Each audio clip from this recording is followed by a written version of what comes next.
Hello મિત્રો, તમને ખબર છે કે પોલીસ કોન્સ્ટેબલના મોડલ પેપર આપણી ચેનલ પર બનાવવાના ચાલુ કરી દીધેલા છે.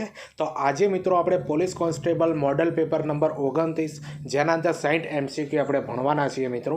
જે તમારું પોલીસ કોન્સ્ટેબલનો પાર્ટ 2 છે, જેના અંદર મિત્રો તમને ખબર છે બંધારણ, વિજ્ઞાન, ટેકનોલોજી, સામાન્ય જ્ઞાન, ઇતિહાસ, સાંસ્કૃતિક વારસોનો ભૂગોળ, એ બધા આ 60 પ્રશ્નો હશે મિત્રો, જે તમારી આ પોલીસ કોન્સ્ટેબલની જે પરીક્ષા છે એના અંદર ખૂબ જ કામ આવવાના છે. આ પ્રકારેના વિડીયો બનાવવાના અંદર ઘણી બધી મહેનત બનતી હોય છે, એટલે ચેનલ ઉપર નવા હોય તો ચેનલને સબસ્ક્રાઈબ કરી દેજો અને આ વિડીયોની લિંક તમારા મિત્રોને શેર કરી દેજો. અને બીજી મહત્ત્વની વસ્તુ મિત્રો કે પોલીસ કોન્સ્ટેબલના મોડલ પેપર નંબર 1 થી 28 અગાઉ મેં બનાવ્યા છે મિત્રો. ચેનલ ઉપર આખું પ્લેલિસ્ટ તૈયાર કર્યું છે, એ ચેનલ ઉપર જઈને પણ તમે જુઓ અને આ વિડીયોની ડિસ્ક્રિપ્શનની અંદર લિંક આપે મિત્રો આખા મોડલ પેપરની, બરોબર. તો ત્યાંથી પણ તમે બધા જુઓ, તમને ખૂબ જ કામ આવશે, બરોબર. અને તમારા મિત્રોને પણ શેર કરી દેજો જે પોલીસ કોન્સ્ટેબલની તૈયારી કરતા હોય એમને, બરોબર. અને ચેનલ ઉપર નવા હોય તો ચેનલને સબસ્ક્રાઈબ કરી દેજો. તો ચાલો મિત્રો, આપણે police constable model paper number 29 જેના અંદર આપણે આ 60 પ્રશ્નો સારી રીતે સમજીએ. હવે પહેલા નંબરનો પ્રશ્ન સમજીએ કે ગાંધી યુગ કયા સમયગાળાને કહેવાય છે? તો 1915થી લઈને 1948નો જે સમયગાળો છે ને મિત્રો, એને ગાંધી યુગ તરીકે ઓળખવામાં આવે છે. હવે બીજા નંબરનો પ્રશ્ન સમજીએ કે ભારતીય પ્રવાસી દિવસ ક્યારથી શરૂ થયો હતો? તો ભારતીય પ્રવાસી દિવસ મિત્રો ક્યારથી શરૂ થયો હતો? 2003થી થયો હતો દિલ્હીના અંદર મિત્રો. અટલ બિહારી વાજપેયીના સમયના અંદર મિત્રો આ ભારતીય દિવસ ઉજવવાનું શરૂ થયું હતું, બરોબર, 2003 દિલ્હીથી. હવે ત્રીજા નંબરનો પ્રશ્ન સમજીએ કે ગાંધીજી વિદેશથી ભારત ક્યારે પરત ફર્યા? તો યાદ રાખજો મિત્રો, ગાંધીજી જે વિદેશના અંદર ગયા હતા મિત્રો, એ ભારતના અંદર હંમેશા માટે ક્યારે આવ્યા હતા? તો 9 જાન્યુઆરી 1915ના રોજ મુંબઈ એપોલો બંદર જે છે ને મિત્રો, ત્યાં આગળ પરત ફર્યા હતા, બરોબર. 9 જાન્યુઆરી 1915 મુંબઈ એપોલો બંદર ત્યાં આગળ, બરોબર, ગાંધીજી વિદેશથી પરત ફર્યા હતા. તો જુઓ મિત્રો, જીકેના આવા પ્રશ્નો તમારી એક્ઝામના અંદર જોવા મળશે. વિડીયો ગમતો હોય તો લાઇક, શેર, કોમેન્ટ કરી દો અને ચેનલ ઉપર નવા હો તો ચેનલને સબસ્ક્રાઈબ કરી દેજો, કારણ કે હજુ હવે આવા પ્રશ્નો તમારા માટે આવતા રહેશે. અને તમને ખબર છે મિત્રો, હવે દોડ પૂરી થઈ જવાની છે. એક નોટિફિકેશન આવ્યું હતું, તમને ખબર છે કે પોલીસ કોન્સ્ટેબલનું પેપર મિત્રો માર્ચની એન્ડિંગ અથવા એપ્રિલની શરૂઆતના અંદર લઈ લેવામાં આવશે. એટલે હવે મિત્રો લેખિતની તૈયારી ચાલુ કરી દેજો.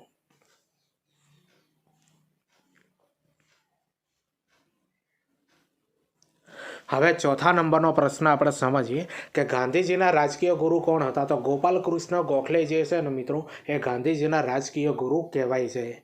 હવે પાંચમા નંબરનો પ્રશ્ન આપણે સમજીએ કે ગાંધીજીના વૈચારિક ગુરુ કોણ હતા? તો લિયો ટોલ્સ્ટોય. યાદ રાખી દેજો મિત્રો, લિયો ટોલ્સ્ટોય જે છે ને મિત્રો, એ ગાંધીજીના વૈચારિક ગુરુ કહેવાય છે. હવે છઠ્ઠા નંબરનો પ્રશ્ન સમજીએ કે ગાંધીજીના આધ્યાત્મિક ગુરુ કોણ હતા? તો શ્રીમદ રામચંદ્ર જે છે મિત્રો, એ ગાંધીજીના આધ્યાત્મિક ગુરુ કહેવાય છે, બરોબર, શ્રીમદ રામચંદ્ર. હવે સાતમા નંબરનો પ્રશ્ન સમજીએ કે શ્રીમદ રામચંદ્રને શું બિરુદ મળેલું છે? તો એમને છે ને મિત્રો સાક્ષાત સરસ્વતીનું બિરુદ મળેલું છે, બરોબર. શ્રીમદ રામચંદ્રને કયું બિરુદ મળ્યું છે? સાક્ષાત સરસ્વતી. હવે આઠમા નંબરનો પ્રશ્ન સમજીએ કે શ્રીમદ રામચંદ્ર દ્વારા લખવામાં આવેલો ગ્રંથ કયો છે? તો મોક્ષમાળા નામનો જે ગ્રંથ છે ને મિત્રો, એ શ્રીમદ રામચંદ્ર દ્વારા લખવામાં આવેલો છે. જુઓ મિત્રો, આવા પ્રશ્નોનું લેવલ રહેશે તમારી પરીક્ષાના અંદર, બરોબર. આ બધા કોર્નર પ્રશ્નો છે, તમને દેખવાના અંદર લાગશે મિત્રો એકદમ સિમ્પલ, પણ જ્યારે પરીક્ષાના અંદર પૂછાય છે ને એટલે કોઈને આવડતા નથી, બરોબર. એટલે જીકે બધું આ જ કહેવાય. હવે નવમા નંબરનો પ્રશ્ન સમજીએ કે શ્રીમદ રામચંદ્રનો આશ્રમ ક્યાં આવેલો છે? તો ધરમપુર, વલસાડના અંદર મિત્રો તમને ખબર છે કે આ શ્રીમદ રામચંદ્રનો આશ્રમ આવેલો છે, બરોબર, ધરમપુર, વલસાડના અંદર.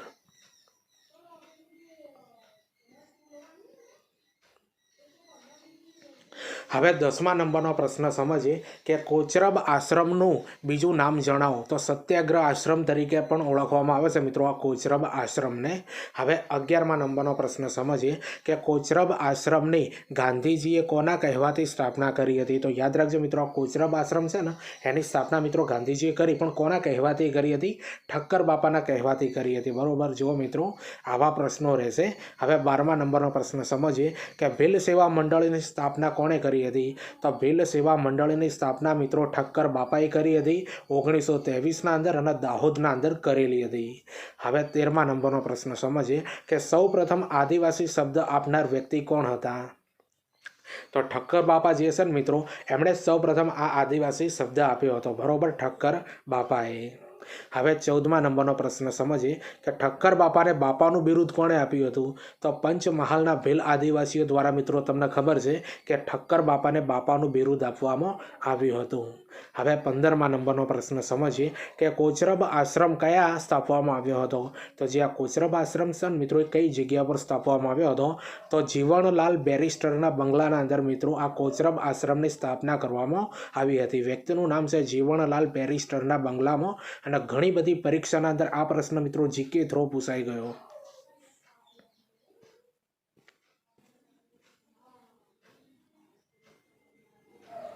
હવે 16મા નંબરનો પ્રશ્ન સમજીએ કે સાબરમતી આશ્રમમાં ગાંધીજીનું નિવાસસ્થાનનું નામ શું હતું? તો હૃદયકુંજ મિત્રો એમનું નામ છે, જે ગાંધીજીનું નિવાસસ્થાનનું નામ છે સાબરમતી આશ્રમના અંદર આવેલું છે.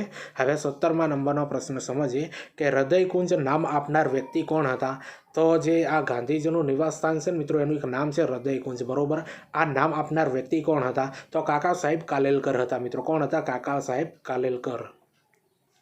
હવે 18મા નંબરનો પ્રશ્ન સમજીએ કે કાકા સાહેબ કાલેલકરને શું ઉપનામ આપવામાં આવેલું છે? તો સવાયા ગુજરાતી. યાદ રાખજો મિત્રો, સવાઈ ગુજરાતી તરીકે મિત્રો કાકા સાહેબ કાલેલકરને ઉપનામ આપવામાં આવ્યું છે, અને ઘણી બધી પરીક્ષાના અંદર મિત્રો હાલ સુધી પણ આ ક્વેશ્ચન પૂછાય છે. હવે 19મા નંબરનો પ્રશ્ન સમજીએ કે ગાંધીજીનો ભારતમાં પ્રથમ સત્યાગ્રહ કયો હતો? તો ચંપારણ સત્યાગ્રહ જે છે ને મિત્રો એ ગાંધીજીનો ભારતના અંદર પ્રથમ સત્યાગ્રહ કહેવાય છે. હવે 20મા નંબરનો પ્રશ્ન સમજીએ કે ગાંધીજીને ચંપારણ સત્યાગ્રહમાં કોના કહેવાથી ભાગ લીધો હતો?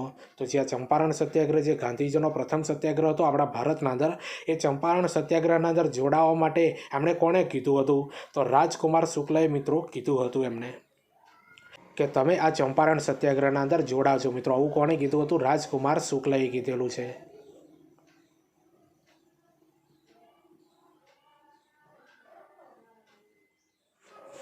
હવે 21મા નંબરનો પ્રશ્ન સમજીએ કે ઢાંકની ગુફા ક્યાં આવેલી છે? તો ઉપલેટા રાજકોટના અંદર મિત્રો આ ઢાંકની ગુફા આવેલી છે.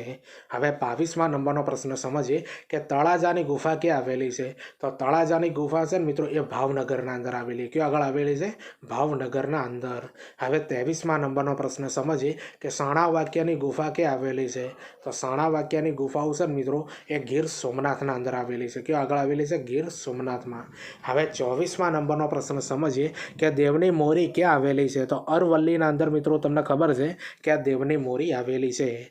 હવે 25મા નંબરનો પ્રશ્ન સમજીએ કે કપાસ સંશોધન કેન્દ્ર ક્યાં આવેલું છે? તો કપાસ સંશોધન કેન્દ્ર જે છે ને મિત્રો એ સુરતના અંદર આવેલું છે. ક્યાં આગળ આવેલું છે?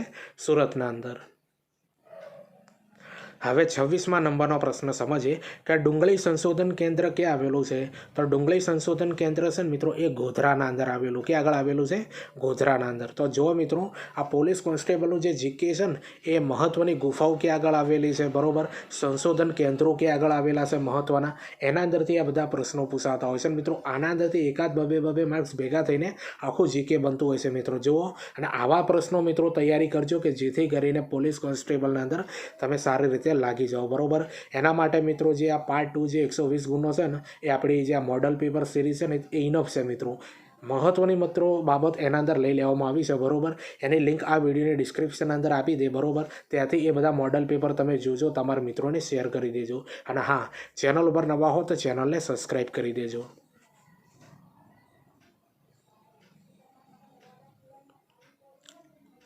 હવે 27મા નંબરનો પ્રશ્ન સમજીએ કે બીડી સંશોધન કેન્દ્ર ક્યાં આવેલું છે? તો આણંદના અંદર મિત્રો આ બીડી સંશોધન કેન્દ્ર આવેલું છે.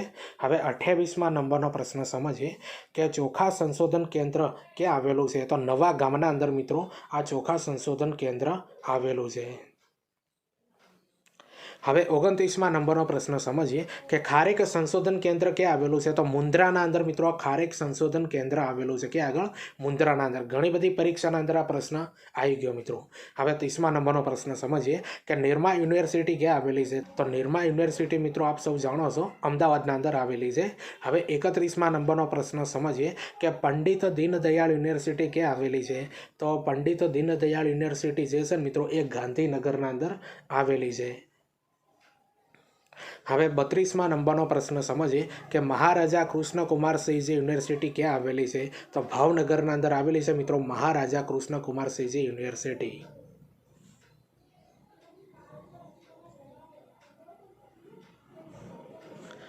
હવે 33મા નંબરનો પ્રશ્ન સમજીએ કે તાપીનું વડું મથક કયું છે? તો વ્યારા જે છે ને મિત્રો એ તાપીનું વડું મથક કહેવાય છે, બરોબર, વ્યારા. હવે 34મા નંબરનો પ્રશ્ન સમજીએ કે ગીર સોમનાથનું વડું મથક કયું છે? તો ગીર સોમનાથનું વડું મથક છે મિત્રો વેરાવળ છે. શું છે? વેરાવળ. હવે 35મા નંબરનો પ્રશ્ન સમજીએ કે સૌથી ઓછી નદી ધરાવતો જિલ્લો કયો છે? તો આણંદ જિલ્લો જે છે ને મિત્રો એ સૌથી ઓછી નદી ધરાવતો જિલ્લો કહેવાય છે, બરોબર, આણંદ જિલ્લો. હવે 36મા નંબરનો પ્રશ્ન આપણે સમજીએ મિત્રો કે જમાદાર કેરી ક્યાંની વખણાય છે? તો મહુવાની છે મિત્રો જમાદાર કેરી વખણાય છે, બરોબર, મહુવાની. હવે 37મા નંબરનો પ્રશ્ન સમજીએ કે લીલો ચેવડો ક્યાંનો વખણાય છે? તો વડોદરાનો મિત્રો લીલો ચેવડો વખણાય છે. અને આ પ્રશ્ન છે ને ઘણી બધી પરીક્ષામાં જીકે થ્રો પૂછાઈ ગયો મિત્રો.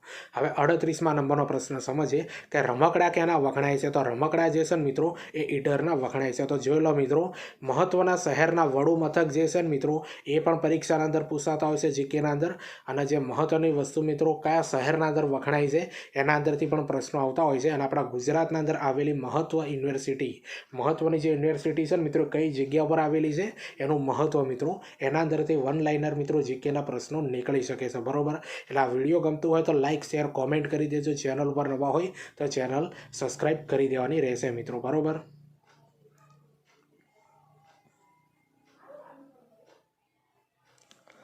હવે 39મા નંબરનો પ્રશ્ન સમજીએ કે ગરબીના પિતા તરીકે કોણ ઓળખાય છે? તો દલપતરામ જે છે ને મિત્રો એ ગરબીના પિતા તરીકે ઓળખાય છે. હવે 40મા નંબરનો પ્રશ્ન આપણે સમજીએ કે હાઈકુના પિતા તરીકે કોણ ઓળખાય છે? તો ઝીણાભાઈ દેસાઈ જે છે ને મિત્રો એ હાઈકુના પિતા તરીકે ઓળખાય છે. હવે 41મા નંબરનો પ્રશ્ન સમજીએ કે આખ્યાન શિરોમણી તરીકે કોણ ઓળખાય છે? તો પ્રેમાનંદ જે છે ને મિત્રો એ આખ્યાન શિરોમણી તરીકે ઓળખાય છે.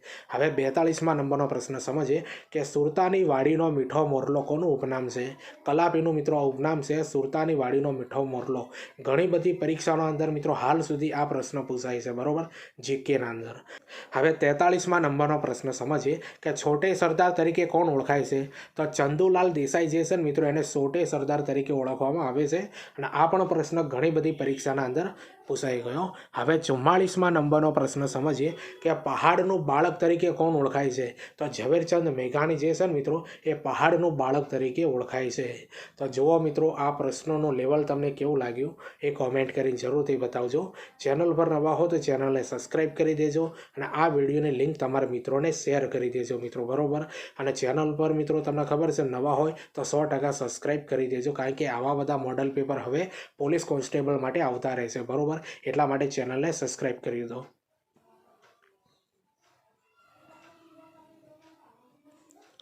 હવે 45મા નંબરનો પ્રશ્ન આપણે સમજીએ કે વિશ્વ શાંતિના કવિ તરીકે કોણ ઓળખાય છે? તો ઉમાશંકર જોશી જે છે ને મિત્રો એ વિશ્વ શાંતિના કવિ તરીકે ઓળખાય છે, બરોબર, ઉમાશંકર જોશી. હવે 46મા નંબરનો પ્રશ્ન સમજીએ કે ડભોઈનું પ્રાચીન નામ જણાવો. તો મિત્રો અહીંયા થોડું ટાઈપિંગ મિસ્ટેક છે, બરોબર. તો ડભોઈનું પ્રાચીન નામ થાય છે દર્ભાવતી થાય છે. શું થાય છે? દર્ભાવતી. જો અહીંયા સાઈડના અંદર મિત્રો લખ્યું છે દર્ભાવતી, બરોબર, ગર્ભાવતી નહીં થાય, દર્ભાવતી થશે. એટલે આટલું કરેક્શન કરી લેજો. હવે 47મા નંબરનો પ્રશ્ન સમજીએ કે દક્ષિણ ગુજરાતની સંસ્કારી નગરી કઈ છે? તો નવસારી જે છે ને મિત્રો એ દક્ષિણ ગુજરાતની સંસ્કારી નગરી કહેવાય છે. હવે 48મા નંબરનો પ્રશ્ન સમજીએ કે કચ્છનું પેરિસ કયું છે? તો મુન્દ્રા જે છે ને મિત્રો મુન્દ્રા એને કચ્છનું પેરિસ કહેવાય છે. હવે 49મા નંબરનો પ્રશ્ન સમજીએ કે સૌરાષ્ટ્રનું કાશ્મીર કયું શહેર ઓળખાય છે? તો મહુવા જે છે ને મિત્રો એ સૌરાષ્ટ્રનું કાશ્મીર તરીકે ઓળખાય છે, બરોબર, મહુવા. હવે 50મા નંબરનો પ્રશ્ન સમજીએ કે કાઠિયાવાડનું રત્ન કયું શહેર કહેવાય છે? તો જામનગર શહેર જે છે ને મિત્રો એ કાઠિયાવાડનું રત્ન કહેવાય છે. તો જોઈ લો મિત્રો, જે મહત્વના લેખકો કવિઓ છે ને એના ઉપનામ મિત્રો જીકેના અંદર પૂછાઈ શકે છે. અને શહેરોના પ્રાચીન નામ પણ પૂછાઈ શકે છે મિત્રો. અને મહત્વના શહેરો મિત્રો કયા નામથી ઓળખાય છે મિત્રો એના અંદરથી પણ પ્રશ્નો જીકેના અંદર પૂછાઈ શકે છે. તો તમને ખબર છે મિત્રો કે આજનું પોલીસ કોન્સ્ટેબલનું 29મા નંબરનું આ મોડેલ પેપર હતું, જેના અંદર આપણે 60 પ્રશ્નો ભણવાના છે। હાલ આપણે 50 જોઈએ। આ પ્રશ્નો તમને કેવા લાગે એ કોમેન્ટ કરીને જરૂરથી બતાવજો। આના પહેલાં મિત્રો મહત્ત્વની બાબત તમને જણાવી દઉં, જે તમારે પોલીસ કોન્સ્ટેબલની પરીક્ષા આપવા પહેલાં મિત્રો જાણવી જરૂરી છે। હવે ખબર છે મિત્રો કે દોડ તમારી હવે ટૂંક સમયમાં પૂરી થઈ જશે બધી, ત્યારે તમારી લેખિત પરીક્ષાનું આયોજન થશે। તો લેખિત પરીક્ષા મિત્રો કેટલા ગુણની પૂછાશે, શું પૂછાશે એ તમારે જાણવું જરૂરી છે। તો લેખિત પરીક્ષા મિત્રો 200 ગુણની તમારે પૂછાવાની છે, જેના અંદર પાર્ટ 1 અને પાર્ટ 2 એવી રીતે પૂછાશે મિત્રો। તો પાર્ટ 1 મિત્રો 80 ગુણનો પૂછાશે, જોઈ લો। રિઝનિંગ ડેટા ઇન્ટરપ્રિટેશન 30 ગુણના અંદર પૂછાશે। ક્વોન્ટિટેટિવ એપ્ટિટ્યૂડ એ 30 ગુણના અંદર પૂછાશે। ગુજરાતી ભાષા કોમ્પ્રિહેન્સિવ 20 ગુણના અંદર પૂછાશે। એટલે પાર્ટ 1 જે છે ને મિત્રો 200 ગુણના અંદરથી એ 80 ગુણનો ખાલી પાર્ટ 1 છે। જે પાસ થવા માટે મિત્રો 80 ગુણના અંદરથી 32 ગુણ એટલે 40% ગુણ ફરજિયાત લાવવાના રહેશે, નહીં તો તમે ફેલ થશો। એટલે આટલી બાબત મિત્રો યાદ રાખજો અને તૈયારી સચોટ કરજો મિત્રો। ક્રાઇટેરિયા તમારે પૂરો કરવો પડશે ગુણનો, નહીં તો તમે ફેલ થશો। હવે પાર્ટ 2 આપેલો છે મિત્રો ભારતનું બંધારણ 30 ગુણનું પૂછાશે। ઘણા બધા વિડીયો બનાવ્યા છે મિત્રો, જોજો ચેનલ ઉપર, બરોબર। 30 ગુણનું છે મિત્રો, અને બંધારણ બહુ મોટો ભારાંક છે મિત્રો, તૈયાર કરી દેજો। આગળ આપેલું છે વર્તમાન પ્રવાહ, વિજ્ઞાન, ટેકનોલોજી, સામાન્ય જ્ઞાન એ 40 ગુણમાં પૂછાશે।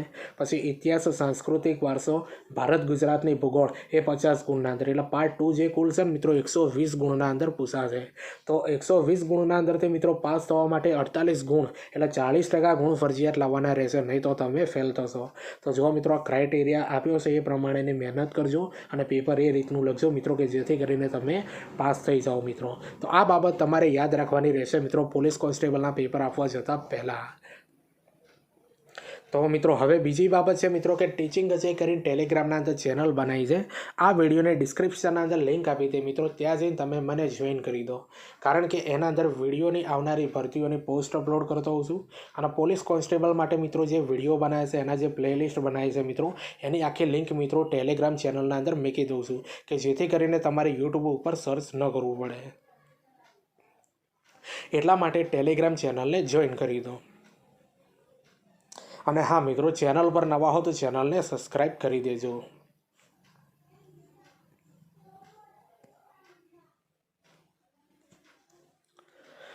હવે 51મા નંબરનો પ્રશ્ન સમજીએ કે ગુજરાતનો પ્રથમ મુસ્લિમ સૂબો કોણ હતો? તો આલાપ ખાન જે છે ને મિત્રો એ ગુજરાતનો પ્રથમ મુસ્લિમ સૂબો હતો, બરોબર, આલાપ ખાન। હવે 52મા નંબરનો પ્રશ્ન સમજીએ કે ગુજરાતનો પ્રથમ મુગલ સૂબો કોણ હતો? તો મિર્ઝા અઝીઝ કોકા જે છે ને મિત્રો એ ગુજરાતનો પ્રથમ મુગલ સૂબો કહેવાય છે, બરોબર, મિર્ઝા અઝીઝ કોકા। હવે 53મા નંબરનો પ્રશ્ન સમજીએ કે દ્રાક્ષની ખેતીને શું કહેવાય છે? તો વિટીકલ્ચર કહેવાય છે મિત્રો આ દ્રાક્ષની ખેતીને। શું કહેવાય છે? વિટીકલ્ચર। હવે 54મા નંબરનો પ્રશ્ન સમજીએ કે મધમાખી ઉછેરને શું કહેવાય છે? તો મધમાખી ઉછેરને મિત્રો એપીકલ્ચર કહેવાય છે। શું કહેવાય છે? એપીકલ્ચર તરીકે ઓળખવામાં આવે છે। હવે 55મા નંબરનો પ્રશ્ન સમજીએ કે બાગાયતી ખેતીને શું કહેવાય છે? તો એને મિત્રો હોર્ટિકલ્ચર કહેવાય છે। શું કહેવાય છે? હોર્ટિકલ્ચર। તો જો મિત્રો આ મહત્ત્વના મિત્રો આ વૈજ્ઞાનિક નામ જે છે ને મિત્રો ખેતીના ઉછેરને, મધમાખીના ઉછેરને મિત્રો, દ્રાક્ષની ખેતીને, તો આ બધાના વૈજ્ઞાનિક નામના અંદર શું કહેવાય મિત્રો, એના અંદરથી પ્રશ્નો વારંવાર આવતા હોય છે મિત્રો। વન લાઇનરના અંદર પણ આવતા હોય છે અને જોડકા સ્વરૂપે પણ આવતા હોય છે। એટલે આપણી જે આ સિરીઝના અંદર મિત્રો બધી બાબત આવરી લીધેલી છે, બરોબર। એટલે તમારો જીકેનો એક પણ માર્ક્સ મિત્રો કપાશે નહીં, બરોબર। એટલે આ બધી જે મોડેલ પેપરની સિરીઝ જે છે બધી જોઈ લેજો, તમારા મિત્રોને શેર કરી દેજો। હવે 56મા નંબરનો પ્રશ્ન આપણે સમજીએ કે ફળોની ખેતીને શું કહેવાય છે? તો એને છે મિત્રો પોમોકલ્ચર કહેવાય છે। શું કહેવાય છે? પોમોકલ્ચર તરીકે ઓળખવામાં આવે છે આ ફળોની ખેતીને।